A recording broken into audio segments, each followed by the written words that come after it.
Bienvenue chers explorateurs et chères exploratrices de la psyché ou en passe de le devenir. Aujourd'hui nous allons parler d'une expérience presque universelle, la fatigue. Nous disons souvent « je suis fatigué » comme si ces mots désignaient une seule réalité. Pourtant derrière ce terme se cachent des expériences très différentes et parfois même des messages importants de la vie psychique. La fatigue n'est pas seulement un phénomène biologique.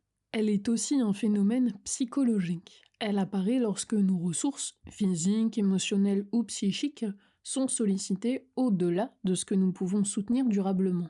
Dans la vie moderne, la fatigue est souvent traitée comme un simple problème à résoudre. Il faudrait dormir davantage, prendre des vitamines ou trouver des moyens d'être plus performant. Mais la fatigue peut aussi être comprise autrement. Elle peut être un signal, elle peut indiquer qu'un déséquilibre est apparu entre la manière dont nous vivons et les ressources profondes de notre être. Dans la perspective de la psychologie analytique, les symptômes ne sont pas seulement des dysfonctionnements, ils peuvent aussi être une tentative de la psyché pour rétablir un équilibre. La fatigue peut parfois appartenir à ces signaux. La première forme de fatigue est la plus évidente, la fatigue physique. Elle apparaît lorsque le corps a été trop sollicité, le manque de sommeil, un effort prolongé, une maladie ou un stress physiologique peuvent diminuer temporairement nos réserves d'énergie. Dans ce cas, la fatigue remplit une fonction très claire, elle invite au repos.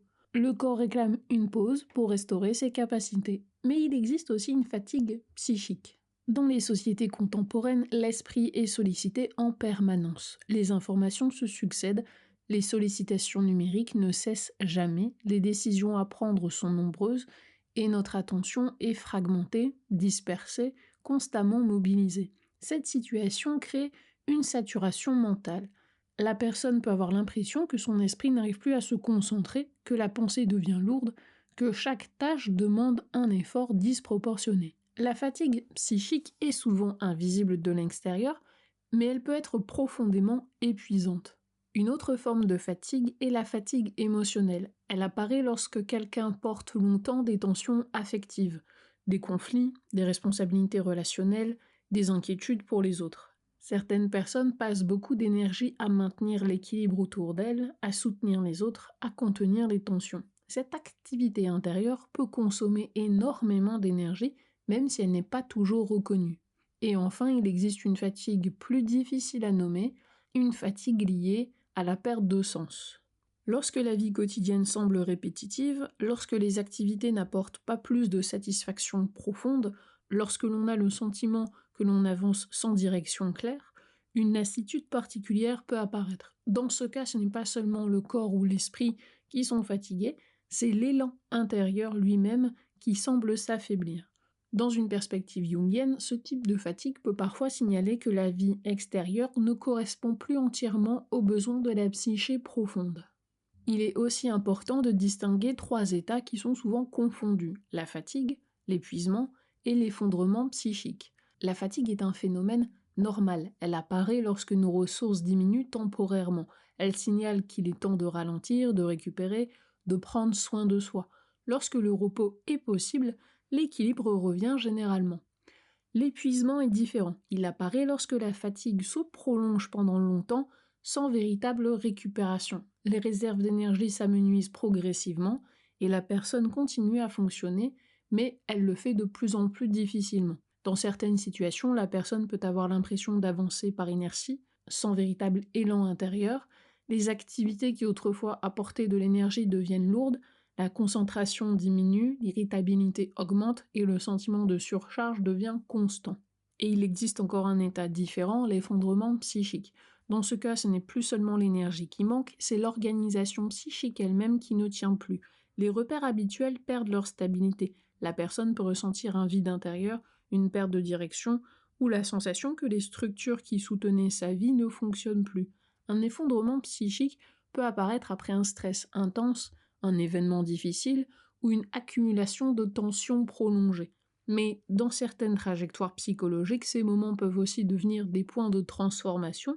Lorsque les anciennes structures ne tiennent plus, la psyché peut chercher à construire une nouvelle manière de vivre. La fatigue est souvent perçue comme un obstacle, pourtant dans certains cas, elle peut aussi être comprise comme une tentative de la psyché pour rétablir un équilibre.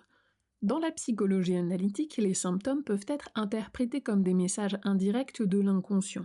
Lorsque la vie consciente s'éloigne des besoins profonds de la personnalité, la psyché peut produire des signaux, anxiété, perte de motivation ou parfois fatigue persistante. La fatigue peut alors fonctionner comme une limite protectrice. Elle empêche de continuer indéfiniment dans une direction qui n'est plus soutenable. Elle peut inviter à ralentir, à reconsidérer certaines décisions, à écouter ceux qui cherchent à émerger de la vie intérieure. Cela ne signifie évidemment pas que toute fatigue possède une signification symbolique. Le corps a aussi ses propres lois biologiques, mais dans certains parcours, la fatigue peut être une invitation à rétablir un dialogue intérieur avec la psyché. Dans une culture qui valorise la performance, la fatigue est souvent vécue comme une faiblesse. Beaucoup de personnes essaient de la combattre, de la dépasser, voire de la nier. Mais apprendre à écouter la fatigue peut parfois être une forme de sagesse psychologique. Elle peut nous inviter à ralentir lorsque nous avons dépassé nos limites, elle peut nous pousser à réévaluer certaines situations, elle peut aussi signaler qu'une transformation intérieure est en train de se préparer. Dans certaines périodes de la vie, la fatigue apparaît lorsque l'ancien fonctionnement ne correspond plus à ce que la psyché cherche à devenir. Ces moments peuvent être difficiles, mais ils peuvent aussi ouvrir un espace de réflexion et de transformation. La fatigue n'est pas seulement un manque d'énergie, elle peut être un indicateur précieux de l'état de notre vie psychique. Comprendre la fatigue, c'est apprendre à reconnaître les différentes formes qu'elle peut prendre, physique, psychique, émotionnelle, ou liées à la perte de sens. C'est aussi apprendre à distinguer la fatigue passagère, l'épuisement prolongé, et les moments les plus profonds où l'organisation intérieure doit être réinterrogée. Dans certains cas, la fatigue peut simplement demander du repos, dans d'autres, elle peut être l'invitation à modifier certains aspects de notre manière de vivre.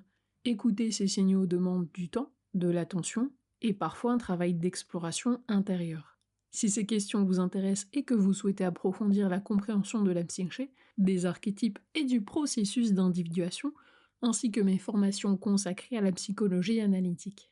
J'y explore plus en profondeur la manière dont les symboles, les rêves et les grandes transformations psychiques participent à notre développement intérieur.